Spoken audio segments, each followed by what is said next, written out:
वक्फ संशोधन बिल संसद में पास होकर राष्ट्रपति द्वारा हस्ताक्षर कर देश में लागू हो गया है। वक्फ संशोधन बिल के विरोध में आज अजमेर दरगाह अंजुमन सैयद जादगान ने प्रेस कॉन्फ्रेंस कर वक्फ संशोधन बिल का विरोध किया है। अंजुमन सचिव सरवर चिश्ती ने बीजेपी सरकार पर आरोप लगाते हुए कहा कि पार्लियामेंट में जब एक बिल पास हुआ तो जय श्री राम के नारे लगे। इससे साफ दिखाई देता है कि बीजेपी का ये कम्युनल एजेंडा है।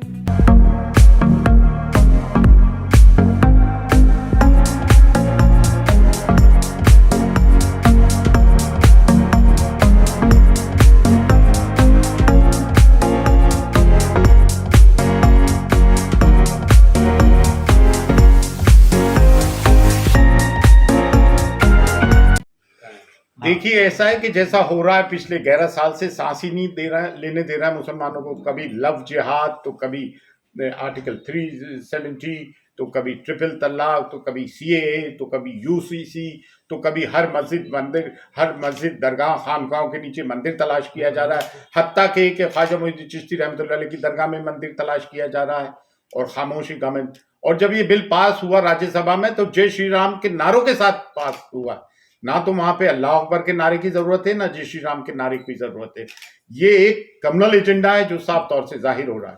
फिर इसके अंदर क्या है, वक्फ बाय यूजर को निकाला जा रहा है, लिमिटेशन एक्ट को अप्लाई किया जा रहा है, यानी कि टेनेंट किराएदार को इसकी मालिकाना हैसियत दे दी जाएगी। गवर्नमेंट की कई ऑफिसेज हमारे औकाफ की प्रॉपर्टीज पे, और हमें ये कहा जा रहा है कि जहां औकाफ अपना वक्फ झंडा गाड़ देती है उसकी मिल्कियत हो जाती है।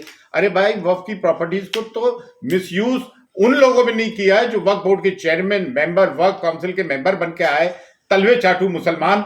इन्होंने सब में बड़ा नुकसान किया है और आज भी मुसलमान का मान रहा है। शादियों में 100 किस्म के खाने कर रहे हैं, हर साल उम्रे पे जा रहा है। मतलब जब तक हम अपने सोशल इविल्स को खत्म ना करेंगे, हम अपनी सफों में इतिहाद नहीं कायम करेंगे, हमारी सफों में मीर जाफर और मीर सादिक की निशानदेही ना करेंगे, इनका बहिष्कार ना करेंगे, इन मुस्लिम दलालों का जो हर असम से नॉर्थ ईस्ट से लेके राजस्थान और कश्मीर से लेके कन्याकुमारी तक है। आज मुस्लिम इलाकों में जाओ, मुखबिरों की और दलालों की कमी नहीं।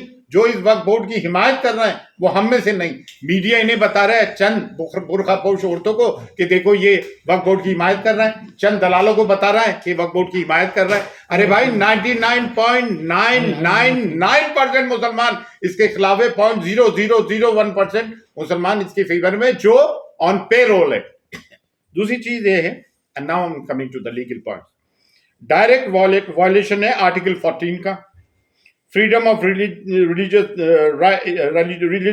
राइट आर्टिकल 15 का, आर्टिकल 26 का वायलेशन है। हर रिलीजियस डिनोमिनेशन को अधिकार है कि अपने एनजीओ और चैरिटेबल ऑर्गेनाइजेशन चलाए, आर्टिकल 29 का वायलेशन है।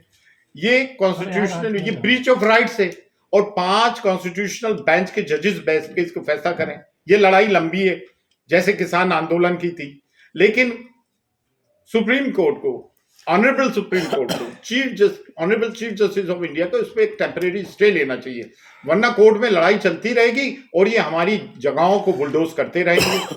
ये हमारे साथ जुल्म है, जुल्म की इंतहा है। दूसरी चीज ये है कि पर्सनल लॉ बोर्ड से भी एक गुजारिश है, वो ये गुजारिश है कि जैसे ट्रिपल तलाक के मामले में, बाबरी मस्जिद के मामले में इनका जो एटीट्यूड रहा, बड़ा डोसाइल एटीट्यूड रहा। हम ये चाहते हैं कि इनके एटीट्यूड में एग्रेशन हो। इसका मतलब ये नहीं कि हम वॉयलेंस ब्रीच कर रहे हैं, लेकिन अब इनको अपने तरीक़ाए कार में तब्दीली लाना पड़ेगी। इससे ये काम नहीं चलेगा और एक यूनानिमस डिसीजन लेना पड़ेगा। बिल इत्तेफाक रहा है, उसमें जमीयत उलमा हिंद भी हो, जमात इस्लामी भी हो, दीगर ऑर्गेनाइजेशंस भी हो मुसलमानों की, और मुस्लिम दरगाह और खानकाहों का आना भी जरूरी है। दरगाह और खानकाहों के वो सरकर्दा मुसलमान जो मुसलमानों के हक में बाबांगे दोहल बोलते रहे, ना कि वो दलाल जो कि हुकूमत की चापलूसी करते रहे अपने छोटे छोटे इंटरेस्ट के लिए, अपने मफादात के लिए, जिनके चेहरे आज काले पड़ गए और चेहरों पे तबर्रा बरस रहा है। दूसरी चीज ये है, हम हिंदुस्तान की सालमियत में, इसकी अखंडता में विश्वास करने वाले लोग हैं। इसीलिए हमने 1947 की पार्टीशन को ठुकराकर इस देश में जहां हमारे बुजुर्ग दफने कब्रें हैं, इसको अपनाया है। लेकिन हम इस बात को भी फरामोश नहीं कर सकते कि हमारे सामने बद्र हुनैन, खैबर व खंदक, करबला भी है। जुर्रत अली और फ़िक्र हुसैन हमारा दस्तूरुल अमल भी है। और इस तरह के मामलात में ये हमेशा से इन इस्लामिक दुश्मन और मुस्लिम दुश्मन ताकतों के खिलाफ ये एक मील का पत्थर साबित हुई है। आज कोई अगर मुसलमान ये बात करता है या कोई गैर ये बात करता है कि हम फिरकों में बटे हुए, तो अल्हम्दुलिल्लाह आज की तारीख में ना हम फिरकों में बटे हुए हैं ना बिरादरियों में बटे हुए हैं।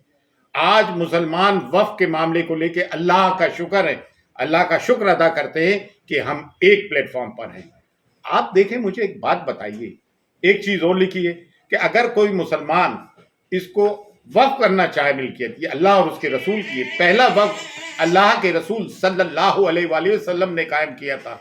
चार धाम यात्रा बद्रीनाथ, केदारनाथ, यमुनोत्री, गंगोत्री के लिए आरके यात्रा कंपनी की ओर से टूर पैकेज। 13 दिन की यात्रा 2 मई को प्रस्थान। ब्रेकफास्ट, डिनर और होटल में रहने की सुविधा के साथ ही दर्शन कीजिए खोड़ा गणेश जी, हरिद्वार, गुप्त काशी, गौरी कुंड, उत्तर काशी, जोशी मठ, ऋषिकेश व पुष्कर जी के एसी बस द्वारा मात्र 19,501 रुपए में। हेलीकॉप्टर द्वारा केदारनाथ दर्शन के लिए किराया अलग से। संपर्क करें आरके यात्रा कंपनी, सोनी जी की नसिया के पास, आगरा गेट, अजमेर।